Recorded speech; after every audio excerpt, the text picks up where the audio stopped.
તો આ સપ્તાહ બજાર માટે ખાસો એવું આપણને નબળું રહેતું જોવા મળ્યું છે અને ઘણી દ્રષ્ટિએ આ ઘટાડો ખાસો મહત્ત્વનો રહેતો જોવા મળ્યો છે. જુઓ સેન્સેક્સ અને નિફ્ટીમાં ઓલમોસ્ટ તમને ડિસેમ્બર 2024 બાદ આટલો મોટો ઘટાડો આવ્યો છે. નિફ્ટી તમને 5.25%, સેન્સેક્સ 5.5% ઘટતું દેખાયું છે. નિફ્ટી બેંકમાં એક ઐતિહાસિક ઘટાડો અહીંયાથી આપણને રહેતો જોવા મળ્યો છે. ઓલમોસ્ટ 2020-21 બાદ એક બહુ મોટો ઘટાડો નિફ્ટી બેંકમાં આપણને આવતો જોવા મળ્યો છે.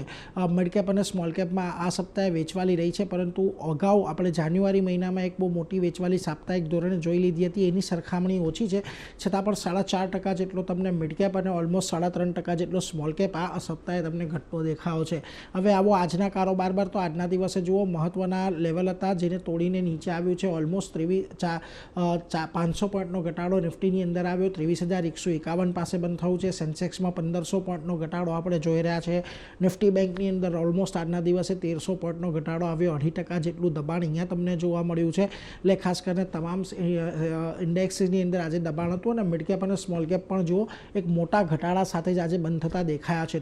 તમામ સેક્ટોરિયલ ઇન્ડેક્સમાં પણ આજે ઘટાડો જ આવતો જોવા મળ્યો છે, જેમાંથી જુઓ મેટલમાં લગભગ 5%, પીએસયુ બેંકમાં 3.5%, ડિફેન્સમાં 3.5%, ઓટોમાં 3.5%નો ઘટાડો આપણે ખાસ કરીને આજના દિવસે આવતો જોવા મળ્યો. તમામ સેક્ટર આજે તમને લાલ નિશાનની અંદર જ બંધ થતા દેખાયા છે.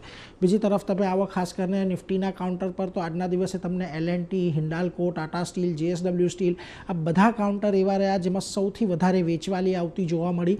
આજે 50માંથી 47 કાઉન્ટર લાલ નિશાનમાં બંધ થયા છે. માત્ર 3માં તેજી રહી. જુઓ Tata Consumer, HUL, Bharti Airtel થોડા પોઝિટિવિટી સાથે બંધ થયા છે. બાકી તમામ સ્ટોક્સમાં પણ નિફ્ટીના ફ્રન્ટ પરથી આપણને ઘટાડો જોવા મળ્યો છે. મિડ કેપના ફ્રન્ટ પરથી આજે તમને બ્લુ સ્ટારમાં 6%નો, અદાણી ટોટલ ગેસમાં 7%નો, ભારત ફોર્જમાં 6%નો અને નાલ્કોમાં 5.25%નો ઘટાડો જોવા મળ્યો.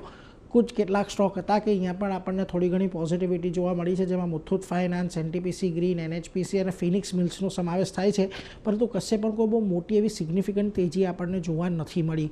હવે ખાસ કરીને અહીંયાથી આપણે ધ્યાન રાખવાનું છે. આ સપ્તાહે આપણે બહુ મોટા ઘટાડા સાથે બંધ થયા છીએ, એટલે શક્યતા છે કે આવતા સપ્તાહે થોડું ઘણું પુલબેક જોવા મળે અને આમ પણ 23,000ના સ્ટ્રાઇક પર પુટમાં એક બહુ મોટા પાયે આપણને ખાસ કરીને પુટ રાઇટિંગ થતું જોવા મળ્યું છે. એટલે 23,000ની નીચે જવું થોડું વધારે અઘરું છે. જો કે ઉપરમાં એક વખત 23,200 પાર કરીએ ત્યારે પણ 23,500-600ના એક હર્ડલ ઊભેલા છે. એટલે ખાસ કરીને અહીંયાથી રેન્જ બાઉન્ડ થોડો કારોબાર રહે, પરંતુ થોડું ઘણું અહીંયાથી આપણને બજાર રિકવર થવાનો પ્રયાસ કદાચ આવતા અઠવાડિયે કરી શકે છે.